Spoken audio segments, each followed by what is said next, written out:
Good morning and good luck. And welcome back to Good Luck with Gino, episode 20. We've reached the 2-decade mark. Guys, it's a big episode. If you're listening on Spotify or Apple Music or YouTube, you know what you need to do, right? You need to subscribe. You need to leave a fucking review. You need to comment. You need to send it to your significant other. Tell them, you're in love with the show.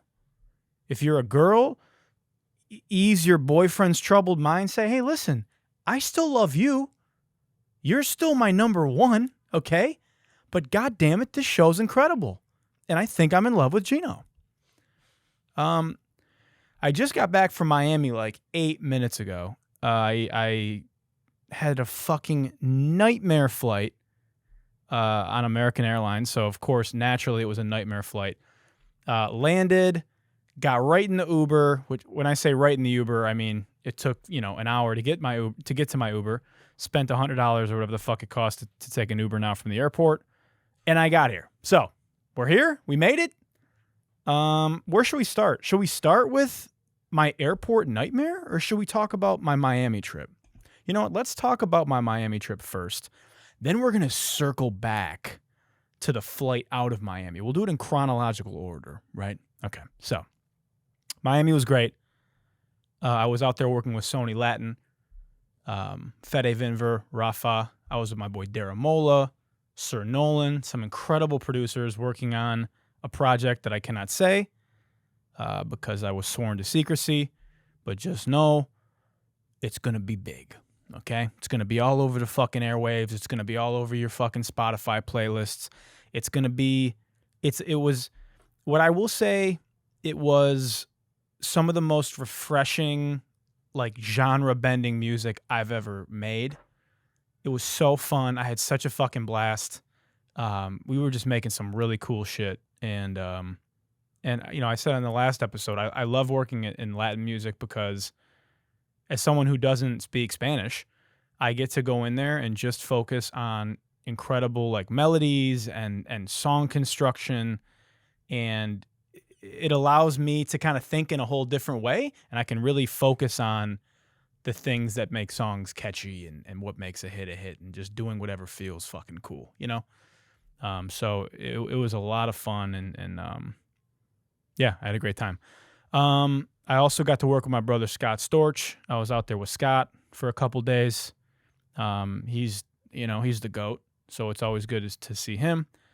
And I also saw my homie Ricky Riera, who's an incredible producer, and he put me on the greatest shit ever that I somehow have not been hip to.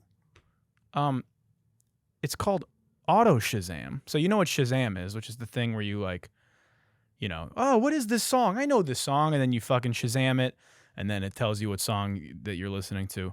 Well, there's a mode called Auto Shazam where basically you just turn it on. And if you're like out at a restaurant or like in a club, your phone is just like constantly listening and just logging all the songs that play. And if you connect your Apple Music, it will literally just like download all the songs you listen to when you're out on the town. And it's fucking sick. So I went to this like really cool like bar and they were playing some great music and I just threw the fucking Auto Shazam on, and then I got home and I just was like going through songs that were like hot, for inspiration or just like some shit I've never heard. And then you obviously delete like, Shape of You by Ed Sheeran and all the songs you've heard a million times. You delete those, but you keep the cool like, whoa, what's this underground like Brazilian house record that fucking is, Anyway. Try that out. Pretty sick. Okay, let's talk about American Airlines.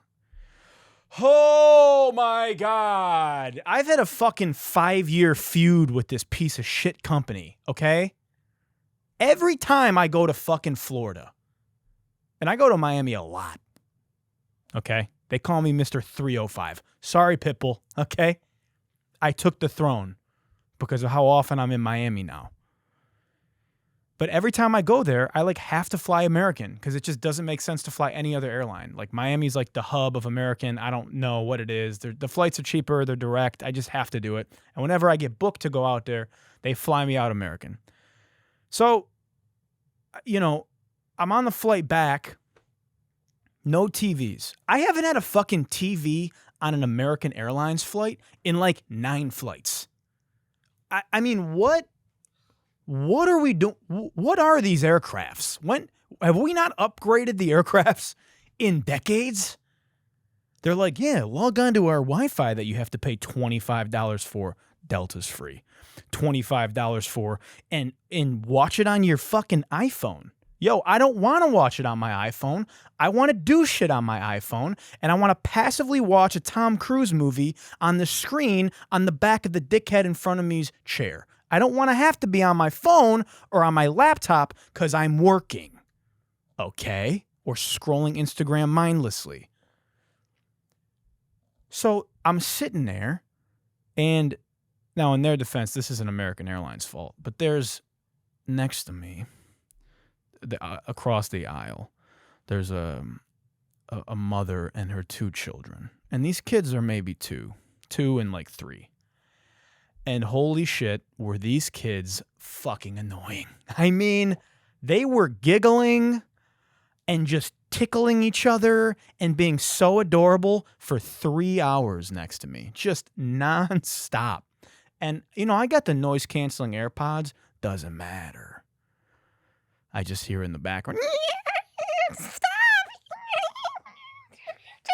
For fucking 3 hours. And everybody's like looking at this woman like, hey, are you gonna stop them from horsing around?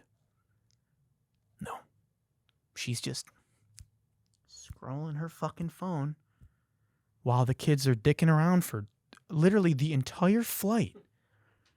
And the guy in front of them is like breaking his neck looking at he's like doing the full 180 turnaround. Like, are you fucking serious, lady? And she's just, and every once in a while she does that like, oh, my kids are so cute, aren't they? No, your children are only cute to you because they're your children, birthed from your seed. I don't give a fuck about your children. I care about my peace of mind sitting on this tin can in the sky on my $30 Wi-Fi while I watch Mission Impossible 6 on my iPhone 14. I don't want to hear your children like they're in a McDonald's playpen in the seat next to me. Okay? Shut your fucking kids up before I open the emergency hatch and kick all 3 of you off the plane.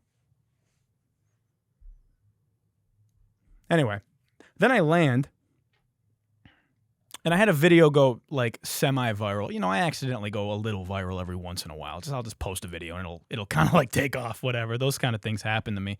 But anyway, I went a little viral because I had another flight on American where my bags took like 2 hours. So now when I land in LA, I'm like, all right, I wonder if my bags are going to take 2 hours again. They didn't. They only took 40 minutes. So, you know, we got 3 people working in the airline industry now.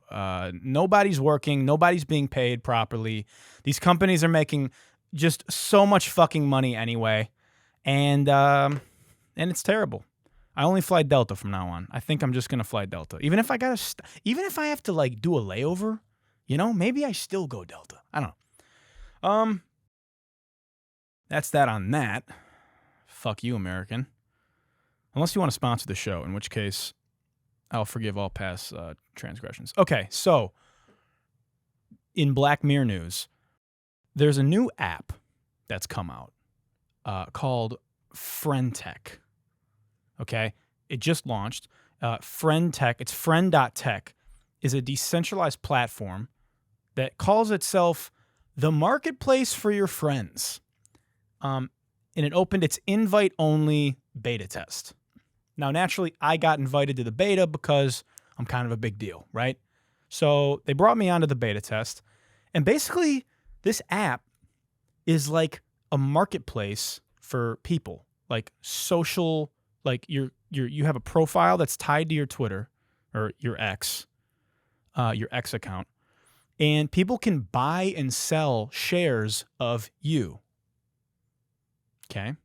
Now, that sounds dystopian because it is. So essentially, You log on. It's a decentralized app, and it's on an L2 on the Ethereum blockchain called Base. So it's on the Base blockchain, which is like the new L2 that was launched by Coinbase. So basically, you sign up for the app. You need an invite code, and if you're interested and you're like into crypto and shit, send me a DM or comment below. I'll send you an invite code. They gave me some referral codes to give out. But basically, you sign up. You deposit a little bit of ETH, like 0.02 ETH or something, like $50, and people, you log in and you can literally like buy and sell shares of your favorite influencers, and people can buy and sell shares of you. So like as soon as I signed up, I had a bunch of people just like buying my shares, like buying my Friend.Tech shares, and my price skyrocketed. I jumped to like $100 right when I got on there. And I'm like, oh shit, I'm lit, dude. I'm like fucking Tesla, dude. I came out of nowhere, bro. Right? Jim Cramer's on fucking Mad Money talking about me. And my stock price skyrockets. Price went up again. And then I get dumped. I get pump and dumped. So then a bunch of people start selling my shares because they made money on me. Meanwhile, I'm just sitting here like, I've been on the app for like 15 minutes, okay? And anyway, now my price has settled around $15 to $20, right? So if you want to buy a share of @Gino the Ghost, it's going to run you about 15 to $20. But I think I'm a hot stock right now. You should keep an eye on me. But anyway, this app has gone nuts. It's not even public yet. It's already done $6.8 million in trading volume, and it's been out since Thursday. Okay, so that's insane. That's a lot, right? It's Black Mirror as fuck. I mean, it's the most Black Mirror shit that I've seen since, a few days ago when I saw something else crazy. But it's pretty wild. If you have any questions about it, feel free to just kind of reach out to me. I won't spend too much time on it because I'm just now learning it. So maybe next episode when I have more experience on the app, we can dive into it a little bit more. But it's pretty crazy. Yeah, so that's Friend.Tech. What else happened? Elon Musk and Zuckerberg, there's been this like rumor of a cage fight. Elon challenged Zuckerberg for whatever reason. Turns out Zuckerberg's like a fucking trained martial artist. And Zuckerberg went on Threads talking hot shit and said this. Zuckerberg said, Zuck says, I think we can all agree Elon isn't serious and it's time to move on. I offered a real date. Dana White offered to make this a legit competition for charity. Elon won't confirm a date, then says he needs surgery, and now asked to do a practice round in my backyard instead? If Elon ever gets serious about a real date and official event, he knows how to reach me. Otherwise, time to move on. I'm going to focus on competing with people who take the sport seriously. Holy fuck, dude. Zuckerberg is like, hey, man, you're unserious. You're ducking the fade. And now everybody's like, what's up, Elon? Ball's in his court, I think Zuckerberg is going to beat the living shit out of Elon Musk. And I think he knows it. So if, if I'm Elon Musk, I do not do this fight. I'm just gonna like bow out, make up an excuse. Everybody will eventually forget about it. But do not go on TV and get your ass kicked. Because, once you get your ass kicked by Mark Zuckerberg, that's it. There is no recovery. There's no amount of money. There's no amount of success. That's it, dude. You can't recover. You can't bounce back. It's like getting your ass kicked in front of your wife or your girlfriend. Like, you got to leave her. You're done. That's it. She'll never look at you the same. So, anyway, yeah, sorry, Elon. What else? Football's back. Where are my sports fans? Hey, where are my football fans at? I'm a diehard Lions fan. I know there's probably a lot of people listening to this podcast that aren't into sports, and this is not going to be a sports podcast, but every week when the season starts, I'm going to tap in. It's going to be like a 1 to 2 minute Lions recap because I'm I haven't seen a playoff win in my entire adult life. And if you've been following me for a long time, you know how passionate I am about the Detroit Lions and how tormented I am as a fan. So we're going to just a little tiny little, I promise I won't bore you if you're not into football. Okay, this is actually pretty crazy. Let's go back to X news. Let's go back to Twitter. X. X is stealing handles. So Elon Musk and X are just running people's shit who have handles that they've had for 15, 16 years. So last month when Twitter rebranded as X, it swiped at X from the guy that's had at X for since 2007 when the app first came out. They just took it. They just ran his shit. He's a photographer. His name is Gene X Huang. And, he said that he had hoped that they would offer him some kind of compensation or, because that's a significant amount of digital real estate. That's a huge fucking handle. He probably could have sold that for tens of thousands of dollars. That's a massive domain. And they just ran it. They just ran it. And that's so fucking disgusting, frankly, and such an abuse of power. And it happened again last week. The person that owns @Music, his name is Jeremy Vaught, who, again, got @Music 16 years ago when Twitter first came out. He's been running it ever since, posts on there all the time. They just ripped it away. Let me read the email that they sent him. Hello. The user handle associated with account @Music will be affiliated with X Corp. Accordingly, your user handle will be changed to a new user handle. However, we appreciate your loyalty and want to minimize the inconvenience this may cause. At this time, we will change the handle to @MusicFan. We've listed additional options you can choose from below. @MusicMusic, @Music123, @MusicLover. Dude, that's not any consolation. The guy that owned @X, do you know what they did in terms of compensation when they snatched his digital identity away from him? They offered him some merch and a visit to the X headquarters. Cool. Dude, what a slap in the fucking face. You know what solves this? Blockchain. ENS. The Ethereum network, as you know, a blockchain where you can park and create your digital identity, a wallet that you own, self-custody. You know what else you own? Your digital identity. So ENS is essentially the Ethereum name service, and it's an app service, I guess, like GoDaddy, but for your digital name. So you can essentially, your wallet has a long string of, it's like an address, right? If you've ever seen an Ethereum address, it's OXA4ZZ, whatever the fuck, it's 40 characters or whatever. You can route that to a domain. So GinoTheGhost.com or Gino.com. But you can route your digital identity to a name. You can register it. So I registered Gino.eth for a significant amount of money. I bought it for, I think I paid 5 ETH for it. But again, that's my identity. And so as we shift into Web3, where everything becomes decentralized and you have your own wallet, and eventually when you log into these dApps, when you log into these services, you won't make a username. You'll just connect your wallet, and that will be your handle, and that will be your username, and that will be your identity, right? And if you don't know what I'm talking about, this is going to sound fucking crazy, and maybe I'll really unpack this in another episode.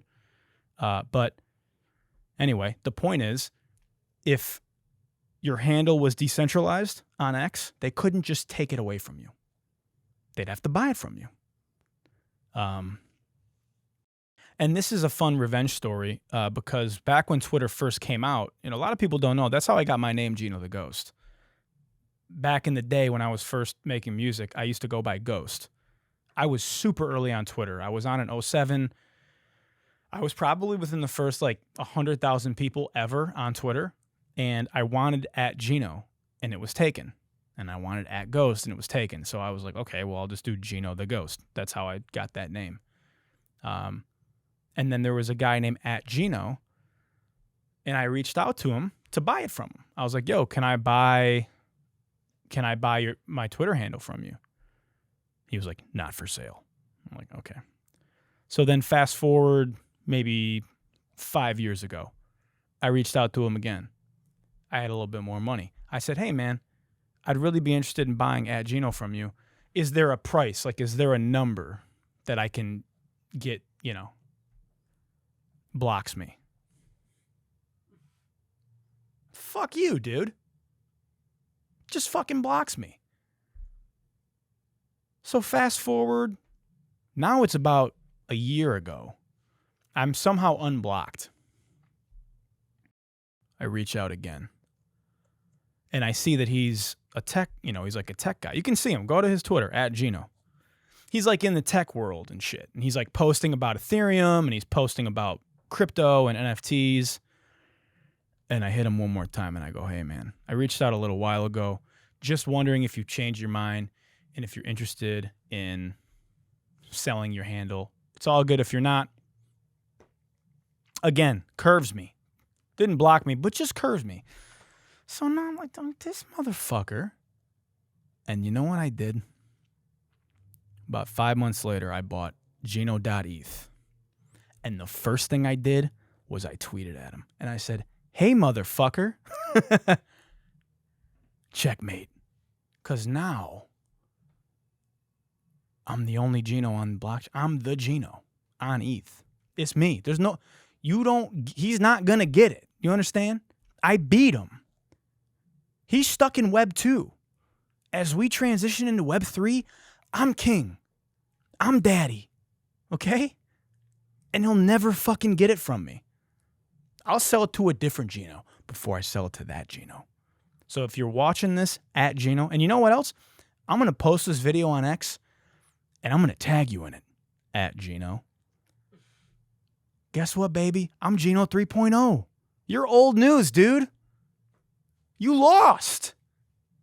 I'm the king, okay? It's over. I'm the only Gino on the blockchain. You don't exist anymore. Fucking back diet Gino. Gino 0, Yeah, so how's that for a fucking revenge story? Suck my dick @Gino. All right. Tory Lanez got 10 years in prison. Whoa! Oh my God. I mean, dude. Tory Lanez, what a fucking waste. Dude was on top of the world. He just dropped a fire album late, that previous year. This is 2000 he did this, whenever this happened. Dropped a fire album. He was he had the biggest entertainment platform during the pandemic with his Instagram lives. He had Meg Thee Stallion. He was on top. And all he had to do was just not shoot a super famous woman in the foot. Hey, dude. All you got to do is not shoot somebody. It's pretty simple, right? What a fumble. What a fumble of the bag. I can't believe he got 10 years. I was positive he was going to get off with some bullshit soft-ass sentence. Hey, man, you can't go around shooting at women. The dude thought he was in a fucking Cartoon Network cartoon, shooting at the feet, dance, bitch, dance. That's what he said. Dance, bitch, dance. And was shooting at her feet. Bro, this is not a game. He's lucky he didn't fucking kill somebody. Because then guess what? He'd be in jail forever. Instead, he'll probably serve 3 years and get let off. That's California, so. But oh my God. And then the people defending him, dude, guys, you're such fucking goofballs. look, you liked his music. I liked his music. He was a talented artist. You liked his music. But guess what? Then he shot a woman, okay?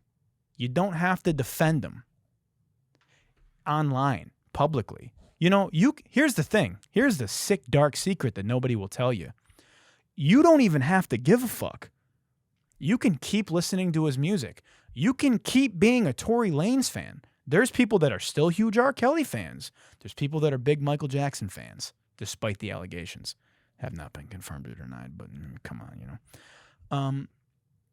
You can keep being a Tory Lanez fan. People aren't going to tell you that, but on the Good Luck podcast, we tell it like it is. You don't have to be ashamed. You can still be a fan, but hey, don't tell everybody that you're defending them. Don't muddy up your digital footprint looking like a fucking goofball defending someone that shot a woman. Just don't say anything. Just sit there and quietly enjoy your Tory Lanez music. Don't go on the internet with the fucking Tory Lanez uniform on, parading and defending him. You look like a jackass because you are one, dude. Oh man, free Tory. They're trying to tear him down. Free Tory. These bitches are lying. No, dude. And then he gets on the fucking. Then he's like, I'm not gonna apologize. I didn't do it. But if I did do it, he did the OJ thing. He did the how I would have murdered if I did it, or whatever the fuck OJ did. He basically went and did that. Dude, he's guilty. Don't defend him. Just quietly enjoy your Tory Lanez music and just silently be complacent with him shooting at a woman. Okay? Just silently be okay with it. Don't publicly parade around for your own fucking sake. Okay? And if you did it, delete all that. Delete the evidence. Hopefully nobody fucking screenshotted it. You dumb fuck. Anyway.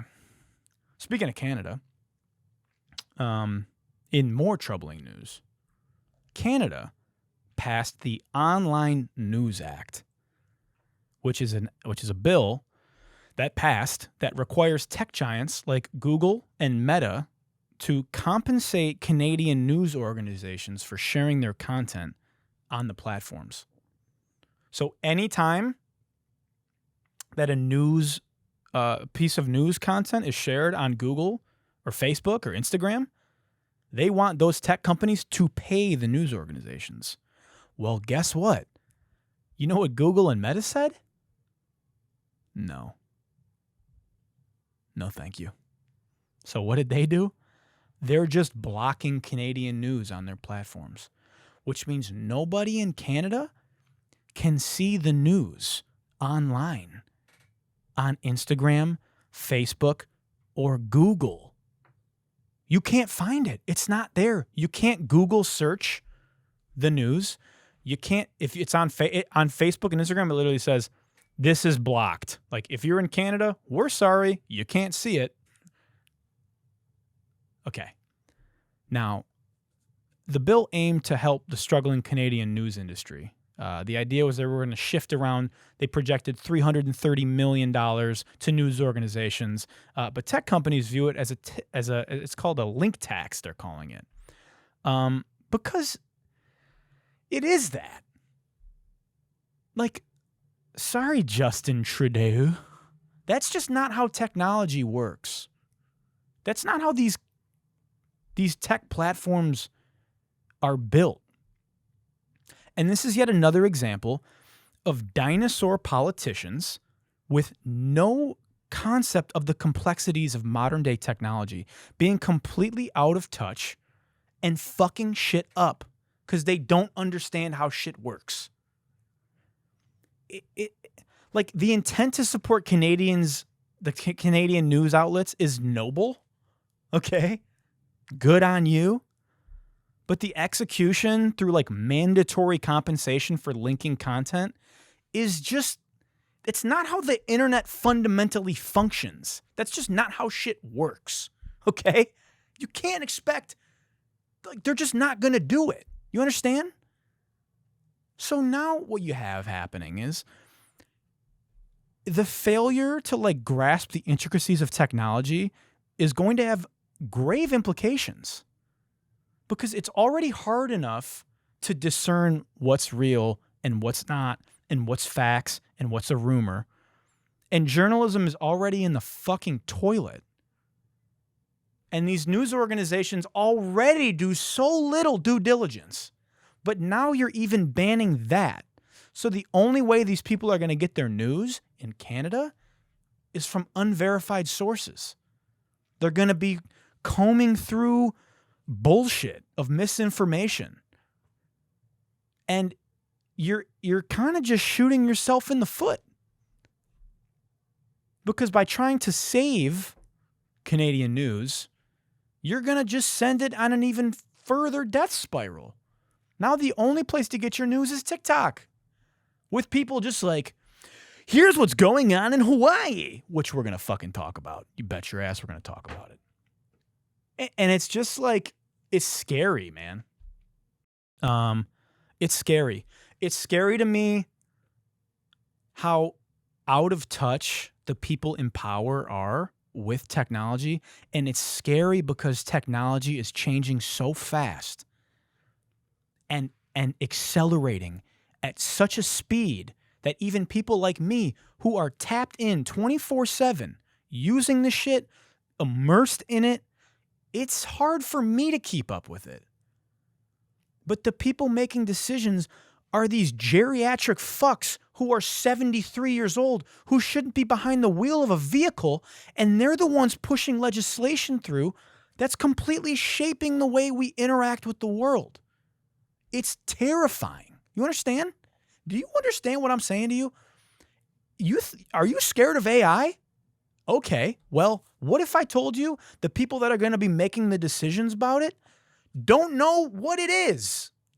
They don't even know how Google works or Facebook works, okay? And these people are pushing through legislation that's going to fuck your whole shit up, dude, or dudette, or whatever you identify as, because we're progressive here, unless you identify as a neo-pronoun, in which case, shut the fuck up. You aren't a leaf, okay? It's terrifying, man. It's not cool. Hopefully they figured out. Now, fortunately, I don't care about Canada because I don't live in Canada, right? This isn't really my problem. And, you know, I'm sorry to my friends up north, but time to come to greener pastures here in the United States of America, right? But it's troubling and, you know, paints a dangerous precedent for what could happen here. Who fucking knows, right? Okay, now let's talk about Hawaii. I mean, what we're not going to do here, I'm not a news podcast, you know, that's going to be like, you know what's going on in Hawaii by now, hopefully. It's horrible. Hawaii's on fire. Hundreds of people have died. Everything's destroyed. There's been just these insane wildfires that have completely like fucked everything in Maui. We're not going to talk about that because it's devastating and it's nuanced and it's depressing, and we're here to have a good time, and I don't want to bum you out, right? So you can get that information elsewhere. What we're going to talk about briefly is, of course, what's going on with all this devastation is you have these idiots who are using it as an opportunity to peddle conspiracy theories about a or a direct energy weapon, basically a giant laser beam from the sky. People are saying there's a giant laser beam from the sky, that this was, of course, a coordinated attack to grab land or something. Let me play a video. There's a couple Hawaii conspiracy theory videos. Here's one of them. I have been trapped in Lahaina for the last 4 days. And I experienced firsthand what was going on there. What I went through is not important. I need to get this message out. Right. This was not a natural disaster. Oh?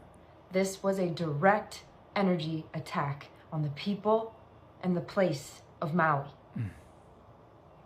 If you know what lives there, what descendants live there, you know why.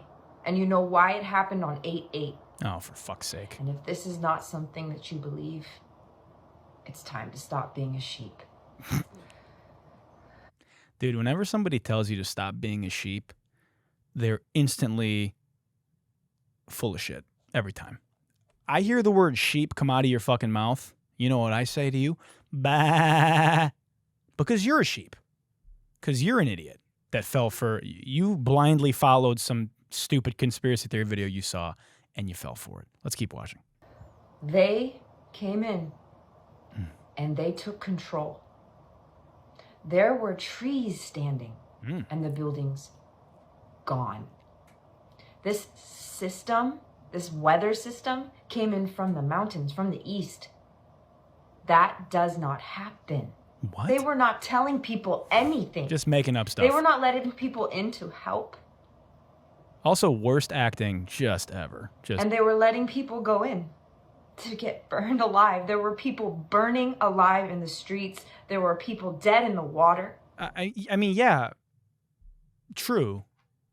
But it has nothing to do with the laser beam from the sky. Like, just making up stuff. Just making up stuff. And here's another video, and then I'll talk about it a little bit more. So today we're going to give a little update on the Hawaiian fires. Now, I want you to look at this footage, and this sure doesn't look like a fire to me. It looks like something almost exploded or something went off. No, it doesn't. It doesn't look like something exploded. It looks like a fire. There's burned shit everywhere. If it was an explosion, things would be incinerated. Interesting is certain things are still standing while other things are not. Now, the governor did say this is climate change doing this. Interesting. What they don't talk about is in January. That's not it is that. You know why we haven't seen crazy wildfires? I mean, we have seen crazy wildfires, but the reason they're more rampant? Because the earth is dying. Okay? We are destroying the planet. Okay? It's been long documented. Now, I'm not going to get into climate change because, again, I don't care. I don't even recycle, really. Okay? There's nothing I can do. But what we're not going to do is we're not going to deny it. And we're not going to say that it's a giant fucking laser beam from the sky so Oprah can have another property in Hawaii.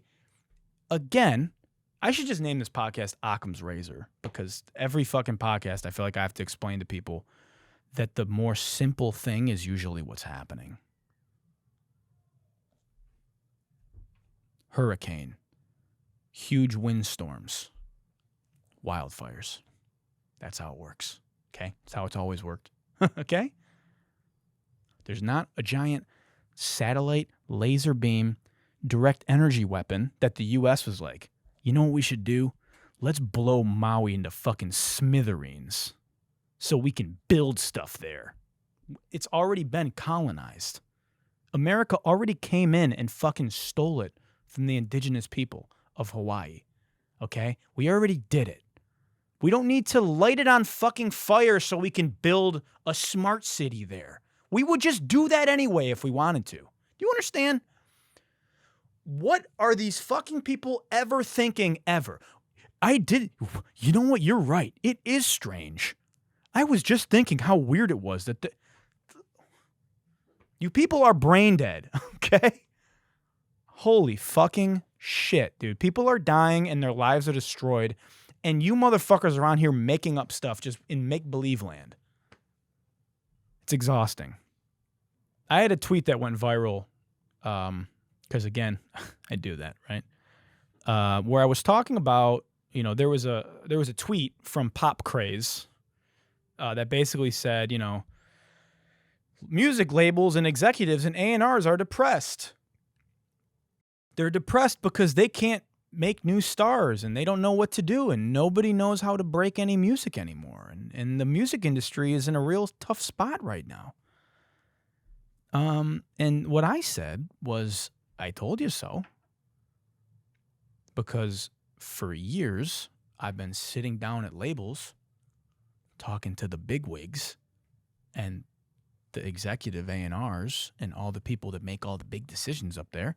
And I've basically just said, like, hey, guys, you know, all this, like, analytic chasing and smart ball and smart money and just following trends and chasing moments, it's not going to end well, because when you prioritize virality in terms of like creating music, and you only focus, and your only focus is the PL and the numbers on the board,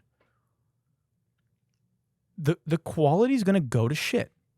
And if you're chasing TikTok metrics instead of fostering artists and crafting narratives and telling stories and creating genuine fan connections and like building and developing your roster, this is what happens. And so what's happening, and I've talked about it ad nauseum on here,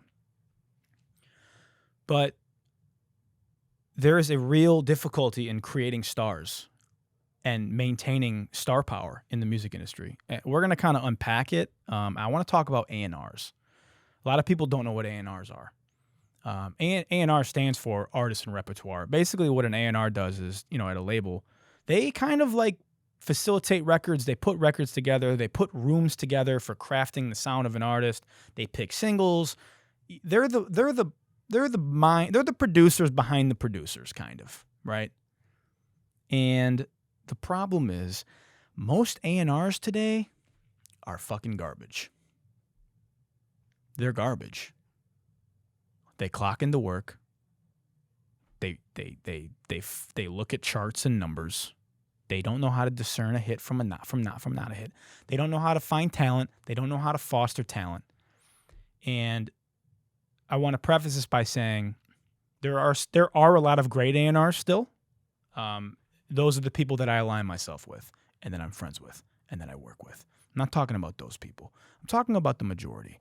And a lot of it's not their fault, because this is just the system that they're in now. And their bosses are telling them this is how they need to identify talent. But the problem when the A&Rs don't come to the studio, these A&Rs are not in sessions. They're not there because they don't know what a hit is. They don't know how to pick a record. And again, there's a lack of artist development going on. In the past, labels would invest time and money in developing artists. But today, they just rely on data research and viral success to sign deals. You know, the traditional long-term artist development approach has largely disappeared. It took Bruce Springsteen 4 albums to have a #1. The label believed in him. They kept putting out records. He's a real artist. You understand? And they don't do that anymore. They won't even put out another song after you've had a viral hit. There are people that have 100 million plays on a viral hit song. The label won't even put money into the follow-up until it starts moving. And that is tumultuous. There is a short lifespan. We don't have artist champions anymore. You understand?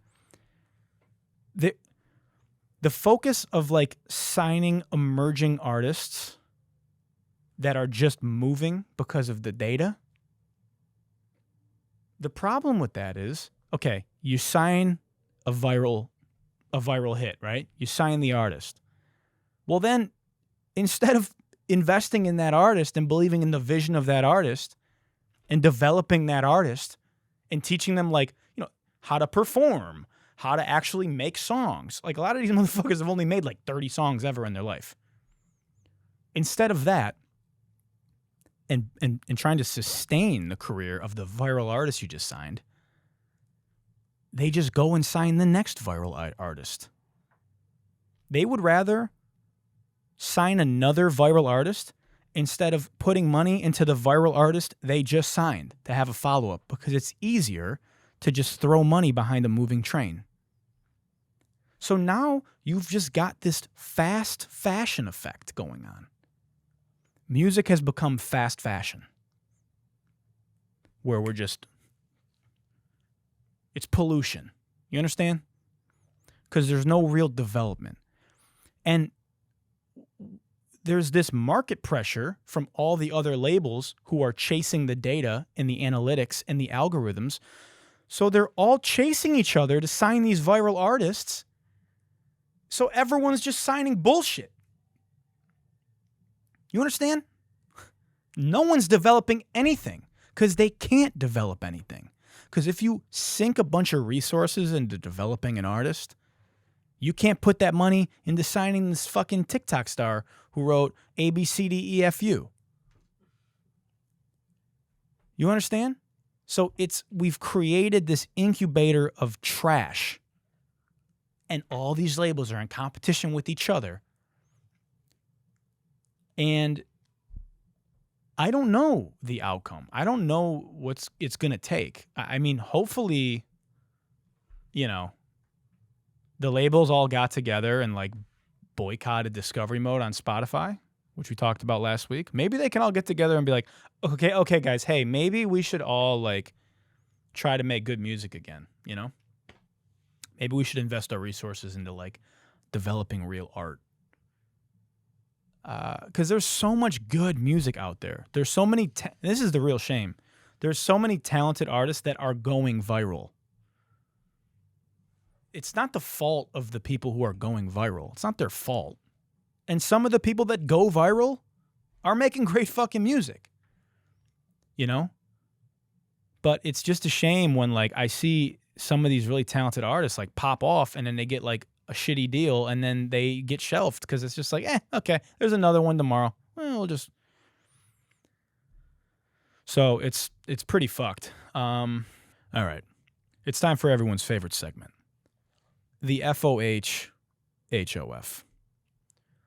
This week, I saw this video on TikTok and I could not stop laughing at it. I'm just going to play it with no comment. And then, okay, here we go.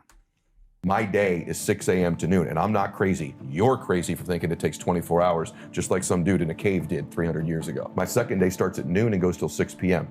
That's day 2. And then... Hold on. Okay. What? He said, my day starts at 6 and ends at noon. My second day starts at... Hold on. I need to watch that again. My day is 6 a.m. to noon, and I'm not crazy. You're crazy for thinking it takes 24 hours, just like some dude in a cave did. Dude, what are you talking about? What are you talking about? My day is 6 a.m. to noon, and I'm not crazy. You're crazy for thinking it takes 24 hours, just like some dude in a cave did 300 years ago. My second day starts at noon and goes till 6 p.m.